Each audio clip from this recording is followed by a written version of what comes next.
Merci d'être avec nous sur les antennes de la télévision nationale. Au sommaire de ce journal, la préfecture de Farana bénéficie d'un soutien de taille. Il s'agit de 230 tables bancs offerts à 2 établissements de la localité, l'école primaire Mamadi Doumbouya de Tiré, le lycée franco-arabe de Tonkolonko 1, un geste du ministre de la Défense nationale. La Guinée s'apprête à accueillir le Transform Africa Summit. Près de 2000 participants sont attendus à ce plus grand rendez-vous du numérique en Afrique. C'est la ministre des Postes et Télécommunications qui fait l'annonce. Nous irons à Bokeh où les rideaux sont tombés ce dimanche sur la 9e édition du tournoi de football. Dr Minkailou Sampo, président du club Wakria AC de Bokeh. C'est tout pour le sommaire. Bonjour à tous et bienvenue dans ce 13h. Je vous l'annonçais à l'instant, c'est un soutien de taille dont vient de bénéficier la préfecture de Farana, confrontée à une insuffisance d'équipement dans les écoles. Le ministre de la Défense nationale a offert 230 tables bancs à 2 établissements de la localité, ce dont est destiné à l'école primaire Mamadi Doumbouya de Tiro et au lycée franco-arabe de Tonkolonko 1, un geste concret qui vise à améliorer les conditions d'apprentissage des élèves de la localité. Adjudant Abdulkader Kamara, correspondant de la presse militaire.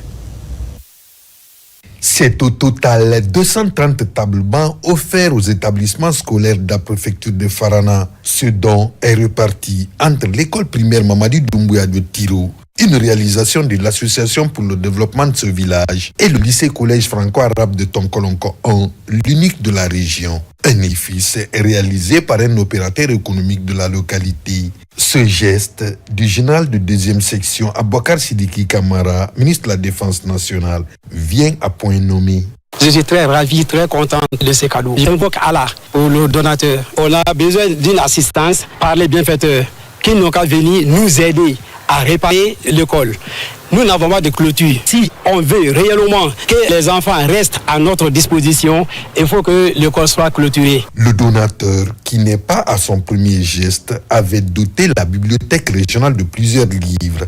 Un don qui a boosté considérablement le niveau de lecture dans la région. Cet autre geste intervient à l'ouverture officielle de l'année scolaire 2025-2026, une période où les besoins en infrastructures et équipements sont cruciaux. Il a construit une bibliothèque préfectorale qui porte le nom de Ahmed Sékou Touré. Il a mis 5000 livres de tout genre dans ces bibliothèques-là. Cela nous a permis cette année d'avoir un très bon résultat. Monsieur le ministre de la Défense a tenu promesse, ça n'a même pas fait les 24 heures, les balles là sont venues. Donc au nom de la population de Tiro, nous remercions infiniment Monsieur le ministre. Ce soutien matériel va permettre d'améliorer significativement le niveau d'assimilation des élèves de ces 2 établissements scolaires. Cette initiative est saluée par les autorités administratives et éducatives de la région. Lancement d'une vaste opération de distribution gratuite de kits scolaires à Kankan. C'est un geste de Hadia Manjoula Sila, la maman du général Mamadi Doumbouya, chef de l'État.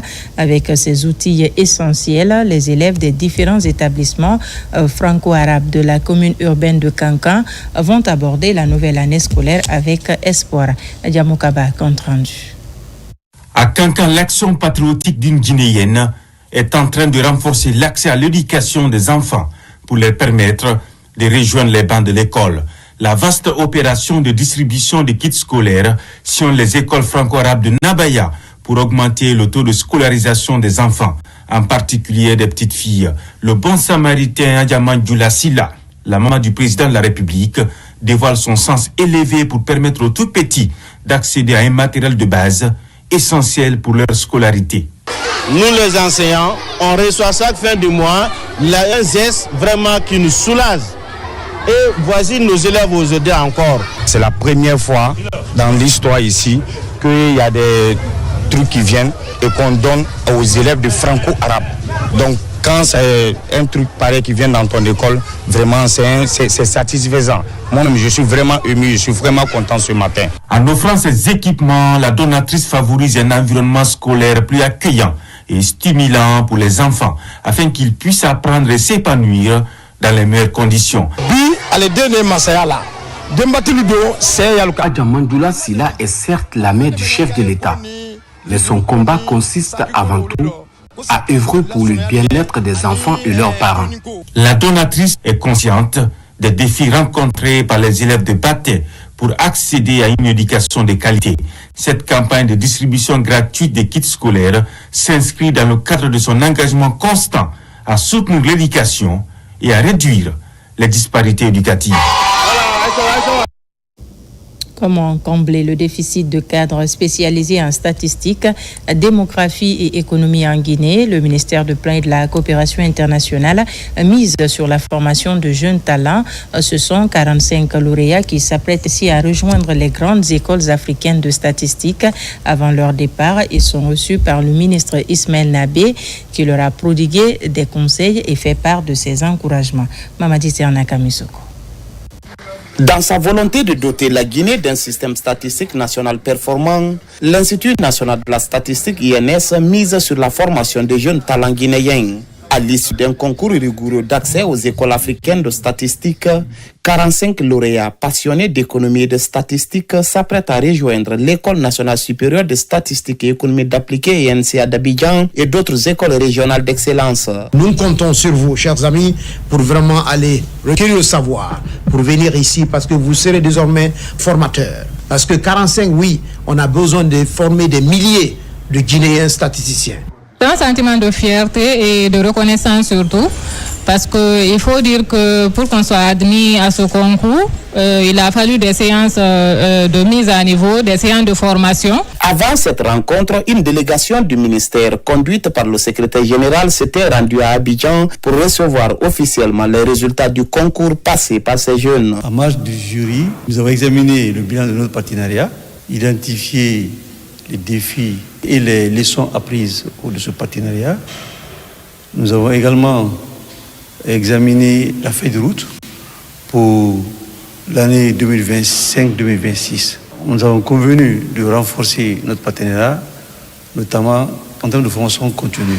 Tout à l'heure, quand nous avons fait le bilan, c'est vraiment une progression importante que nous avons pu noter, nonobstant quelques points d'attention que nous devons avoir parce que notre objectif, c'est d'avoir des ressources humaines de qualité pour renforcer l'appareil statistique de la République de Guinée. Ce vaste programme de renforcement de capacité est soutenu financièrement par la Banque mondiale à travers le projet d'harmonisation et d'amélioration des statistiques en Afrique de l'Ouest et du centre FASAOC. Et puis la Chambre de commerce, industrie et artisanat vient de participer à Dakar aux travaux sur le renforcement du commerce maritime. Le cabotage étant l'outil de connectivité de certains corridors, notamment Dakar-Banjul et Dakar-Conakry, a été largement débattu. Le développement de ces liaisons vise à relever des défis comme la faible intégration sous-régionale. Abdul Karim Kamara. Au sein de la ZLECAF, les idées ne cessent de germer afin de stimuler les échanges sud-sud. Ici, au pays de la Teranga, l'un des outils de cette stimulation, le cabotage, est en débat. Un instrument de connectivité pour renforcer le commerce maritime. La rencontre porte sur comment développer les corridors maritimes Dakar-Praia, Dakar-Agadir, Dakar-Alger, Dakar-Conakry et Dakar-Banjul. Ces routes constituent des axes stratégiques pour diversifier et sécuriser nos marchés, l'exportation et l'importation de nos produits, accroître la compétitivité de nos filières sur les marchés régionaux et internationaux et soutenir la croissance économique tout en fluidifiant les échanges et en valorisant nos ressources nationales. Comme le rappellent les travaux de l'Union africaine sur l'économie bleue, l'Afrique ne représente encore que 3% du trafic maritime mondial. Le développement de ces liaisons vise à relever des défis comme le coût élevé et la faible intégration sous-régionale. La Guinée est représentée à cette rencontre par la Chambre de commerce, industrie et artisanat. La Chambre de commerce de Guinée a été conviée de participer vu la position stratégique du port de la Guinée, du commerce, de l'activité du secteur économique de la Guinée pour la sous-région. Nous sommes très satisfaits de prise de suggestion de la délégation, c'est une initiative à développer auquel la Guinée sera valablement représentée à travers la Chambre de commerce de Guinée. La rencontre de Dakar sur le cabotage se veut un creuset de concertation inclusive et fécond, associant décideurs publics, opérateurs privés et partenaires techniques. En novembre prochain, Conakry sera au centre de toutes les attentions. Notre pays va accueillir à cette date le Transform Africa Summit, l'un des plus grands rendez-vous du numérique en Afrique. Une première pour la capitale guinéenne qui se prépare donc à devenir le temps de l'événement, la vitrine de l'innovation technologique sur le continent. Marie-Angélique Bangoura. Connecter, innover, transformer, tels sont les maîtres mots du Transform Africa Summit qui fera de Conakry, le temps de près d'une semaine, la capitale africaine du numérique. Plus de 2000 délégués venus de 40 pays y sont attendus pour débattre, échanger et façonner le futur technologique du continent. Sous la conduite éclairée du chef de l'État, le général Mamadi Doumbouya, la Guinée s'est engagée sur la voie d'une transformation d'abord économique, portée par le numérique, fondée sur la souveraineté, la transparence et l'efficacité. Convaincu que la technologie est non seulement un outil de modernisation, mais aussi un instrument de justice sociale et d'égalité des chances. C'est dans cette dynamique que s'inscrit l'organisation du Transform Africa Summit 2025, une étape majeure de la mise en œuvre de la vision présidentielle pour une Guinée connectée, forte et influente sur la scène africaine. Placée sous le label Smart Africa, une initiative panafricaine lancée en 2013 pour booster la transformation numérique du continent, cette rencontre ambitionne de positionner la Guinée comme un hub technologique ouest-africain fort des réformes et projets déjà engagés. Ils verront nos réalisations, notamment le Data Center national Tier 3 de Coloma, Backbone national, les projets d'interconnexion régionale pour réduire le temps de latence, la modernisation de la Poste, la création de l'Andé, de l'Ansuten, de l'Ansi. Mais ils verront aussi nos défis, ceux d'un pays qui avance, mais qui a besoin de partenaires pour aller plus vite et plus loin. Au programme, rencontre B2B, forum entre chefs d'État et jeunes innovateurs, signature de partenariats, sans oublier le Grand Prix de l'Ansouten, la rencontre annuelle des régulateurs africains. Un véritable concentré d'idées, d'énergie et d'innovation pour une édition historique, la première en Afrique de l'Ouest. Au CHU, donc, la chirurgie orthopédique connaît une précieuse avancée. Depuis quelques jours, une mission médicale apporte au sein de l'hôpital des soins de pointe aux enfants et forme en même temps le personnel médical. Une initiative qui s'inscrit dans la vision des autorités déterminées à réduire les évacuations sanitaires en dotant le CHU de compétences techniques et humaines à la hauteur de ses ambitions. Tierno Ousmane Diallo, reportage. Dans son plan de modernisation des soins, le CHU donc a entrepris une politique d'ouverture avec des partenaires étrangers de renom.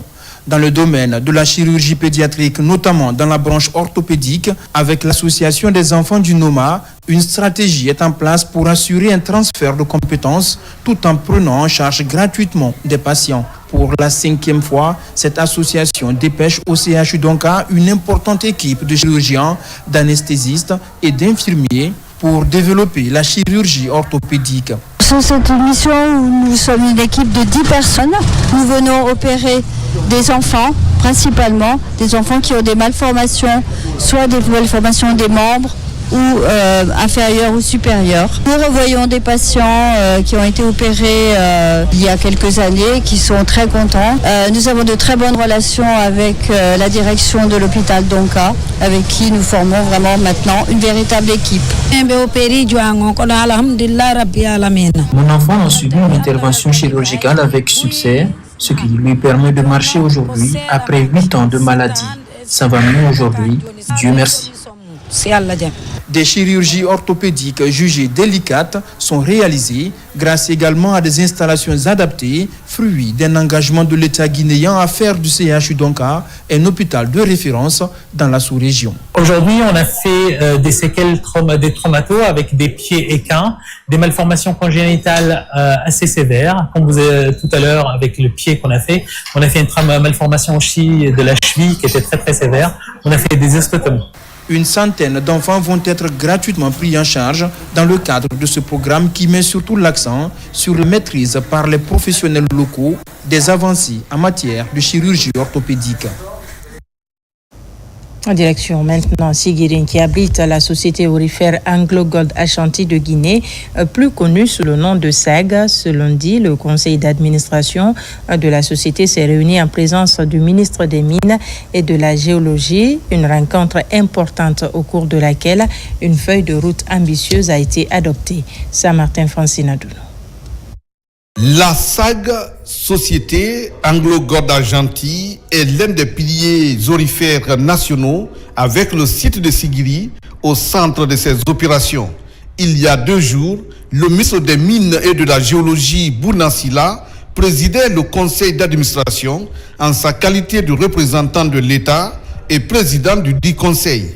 Les membres se sont réunis autour de lui pour fixer des priorités claires, augmenter la production en onces, moderniser les équipements et renforcer la contribution locale. Nous travaillons ensemble avec la SAG afin qu'on puisse, continuer la réduction des coûts de l'entreprise qui a commencé depuis 2021, mais également augmenter le niveau de production de la SAG, passer à 300 000 onces à 400 000 onces, ce qui sera profitable pour l'économie nationale, mais également pour la SAG. Autant d'objectifs liés à des décisions d'investissement, de maintenance et de gouvernance examinées pour permettre à la SAG d'améliorer ses performances. Ces investissements-là vont se chiffrer pour l'année prochaine à environ 200 millions de dollars et pour l'année 2027 à environ 300 millions de dollars. Ce sont des investissements qui vont permettre d'améliorer la production et nous allons partir de 323 000 onces l'année prochaine à 366 000 onces en 2027. La SAG, depuis le Bureau mondial, a apprécié les efforts des autorités guinéennes pour la réussite du processus du référendum du mois de septembre dernier, gage d'une stabilité démocratique qui favorise les investissements et sécurise les investisseurs. Dans le cadre de l'accomplissement de sa mission, l'Agence nationale d'assainissement et de salubrité publique entend mettre en place une brigade nationale de salubrité publique. Pour ce faire, l'agence en partenariat avec tous les acteurs impliqués dans la gestion des ordures travaille sur la rédaction du règlement de la salubrité publique. Objectif, amener les citoyens à rompre avec les vieilles pratiques. Compte rendu, Mohamed Lamine Kamara. L'Agence nationale de l'assainissement et de la salubrité publique multiplie des initiatives pour renforcer la gestion des ordures. Au-delà de la dotation des communes de Conakry en équipement d'assainissement, l'ANSP se fixe pour objectif de créer une brigade de salubrité publique, une structure nationale qui fonctionnera sur la base d'un statut et d'un règlement. Il faut rendre aujourd'hui, au-delà de la sensibilisation, mettre en place un cadre réglementaire et coercitif pour essayer pratiquement de forcer les gens à adopter un comportement civique et citoyen. Le résultat de ces travaux constituera pratiquement la feuille de route pour cette brigade de salubrité. On appuie à l'ANSP pour mettre en place tout ce qu'il faut pour que l'organisation de la gestion des déchets se fasse. L'organisation des déchets, il y a 3 éléments très importants. La sensibilisation, l'information, le service, donc le service de collecte qui doit venir chez tout un chacun, mais il faut aussi un service de sanction. La mise en place de ce dispositif sécuritaire contre l'insalubrité viendra renforcer l'application des bonnes pratiques d'assainissement à travers tout le pays. La synergie d'action doit être de mise. Donc on est en train petit à petit de faire le point, de comprendre ce qui ne va pas et de responsabiliser davantage les collectivités personne ne viendra, disons, rendre nos villes et nos cités propres. C'est nous qui produisons les ordures. Et c'est à nous d'assumer aussi la transformation, mais aussi l'hygiène.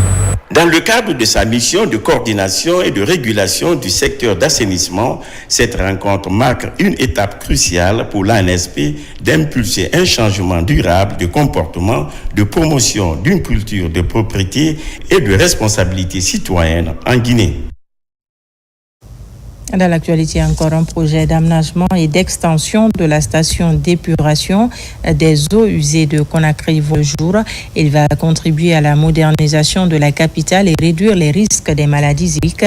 C'est le fruit de la coopération Sud-Sud, Guinée, Royaume du Maroc, Banque islamique de développement BID. Ousmane Ba, Salifou Silla, compte rendu.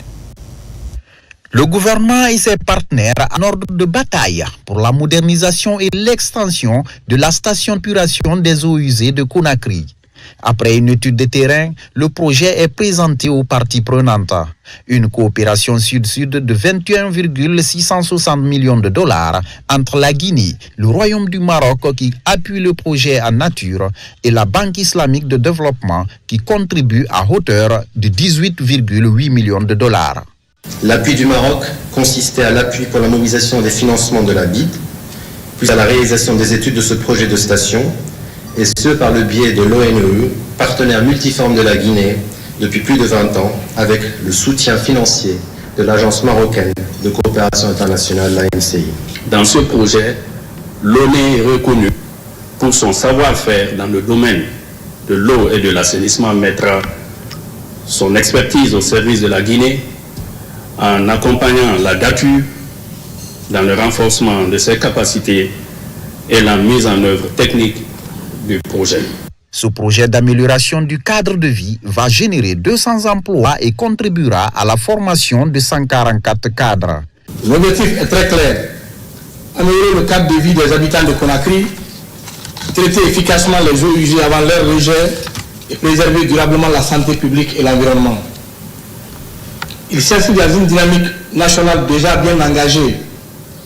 Au cours des dernières années, notre pays a réalisé plusieurs milliers de mètres linéaires de circuits d'évacuation des eaux usées et pluviales, réhabiliter des zones à risque sanitaire et le renforcement des capacités techniques de nos services à travers des formations spécialisées et des échanges d'expertise avec nos partenaires bi- et multilatéraux.